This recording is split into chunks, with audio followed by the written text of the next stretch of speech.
कमला देवी अपने ही घर में अपने प्रेमी के साथ अपना ठुकाई करवा रही थी। तभी अचानक उसकी 15 साल की लड़की वहां पर पहुंच गई और उसके बाद जो हुआ दोस्तों, पूरी कहानी आप इस वीडियो में देख लीजिए। नमस्कार दोस्तों, एशियन क्राइम अफेयर चैनल में आप सभी प्यारे दर्शकों का स्वागत है। दोस्तों, एशियन क्राइम अफेयर चैनल को आप सभी लोग सब्सक्राइब कीजिए, वीडियो को लाइक कीजिए और वीडियो को ढेर सारा शेयर भी कीजिए। दोस्तों चढ़ती जवानी और बेलगाम हवस की ये कहानी जम्मू कश्मीर की है, जहाँ पर एक कमला देवी नाम की बेहद ही खूबसूरत और बेहद ही अच्छी एक 35 साल की महिला रहती थी, जिसकी शादी को हुए लगभग 20 साल हो गए थे। उसका पति जो था उसका नाम श्यामलाल था। श्यामलाल मजदूरी मेहनत करके अपनी पत्नी और अपनी एक बेटी थी उसकी 13 साल की, बेहद खूबसूरत बेटी जिसका नाम प्रीतमा था।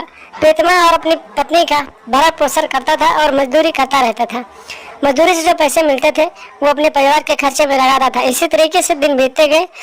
कमला देवी की जिंदगी अच्छे से गुजर रही थी, लेकिन उसका जो पति था उम्र में काफी बड़ा था, तो उसका शरीर कमजोर पड़ने लगा और कमला देवी अपने पति से संतुष्ट नहीं हो पाती थी। तो फिर उसने एक प्रेमी रख लिया और अपने प्रेमी के साथ मेल मटाका करने लगी और उसके साथ अपने खेत की जुताई करवाने लगी। इसी तरीके से लगभग 3-4 महीने बीत गए।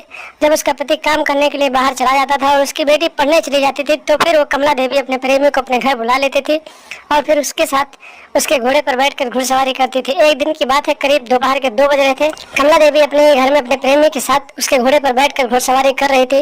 अभी थोड़ी देर हुआ था कि घोड़ा तेज तेज दौड़ने लगा था। तभी अचानक कमला देवी की बेटी स्कूल से पढ़कर वापस आ गई और फिर उसने अपनी माँ को उसके प्रेमी के घोड़े पर बैठे हुए देख लिया और फिर इतना नजारा देखकर उसकी जो बेटी थी वो अपनी माँ को इधर उधर की बातें सुनाने लगी। जब कमला देवी ने देखा कि उसकी बेटी ने ये सब नजारा देख लिया है, तो फिर उसने अपने प्रेमी के साथ मिलकर एक ऐसा प्लान बनाया जिस प्लान से उसकी बेटी किसी को कुछ न बता सके। उसने अपनी बेटी को पकड़ा और फिर कमरे में ले गई और उसका हाथ पैर पकड़ लिया और फिर अपने प्रेमी के साथ अपनी बेटी का भी दुष्कर्म करवा दिया, जिसकी वजह से उसकी बेटी जो थी दर्द के मारे रोने लगी और दर्द के मारे बेहोश हो गई।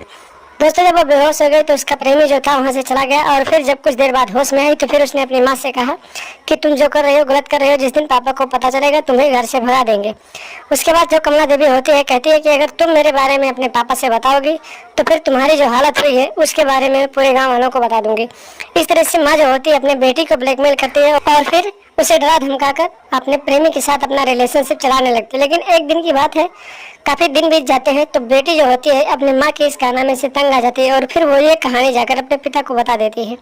और एक दिन की बात है, कमला देवी अपने घर में रात के करीब 12-1 बजे अपने प्रेमी को बुलाती है और उसके साथ ठुकाई करवाती है। तभी अचानक उसके जो पति होता है प्लानिंग के तहत अपनी बेटी के साथ मिलकर उस कमरे में घुस जाता है और फिर एक धारदार हथियार से अपनी पत्नी और उसके प्रेमी का गला काट देता है और मौके पर ही दोनों की मौत हो जाती है। और खुद सुबह होते ही थाने पहुंच जाता है और बताता है कि मैंने अपनी पत्नी और उसके प्रेमी को मार डाला है और उसकी लाश मेरे घर में पड़ी है। पुलिस मौके पर पहुंचती है और पुलिस दोनों लाश को कब्जे में लेकर पोस्टमार्टम के लिए भेज देती है और फिर आरोपी पति को हिरासत में लेती है और फिर आगे की कार्रवाई के लिए जेल में डाल देती है। तो दोस्तों, आप लोग भी सावधान रहें, सतर्क रहें। जिस तरह से कमला देवी अपने प्रेमी के साथ संबंध बनाती थी और उसकी बेटी ने ये सब देख लिया तो फिर उसने अपनी बेटी के साथ अपनी ममता को भूल गई और अपनी बेटी को भी अपने प्रेमी के साथ दुष्कर्म करवा दिया। तो दोस्तों, ऐसी औरतों से सावधान है जो ऐसी मानसिकता रखती है, उनसे दूरी बनाकर रखें और लगातार हमारे साथ बने रहें। हमारे चैनल को सब्सक्राइब कर लें और हमेशा देखते रहें एशियन क्राइम अफेयर।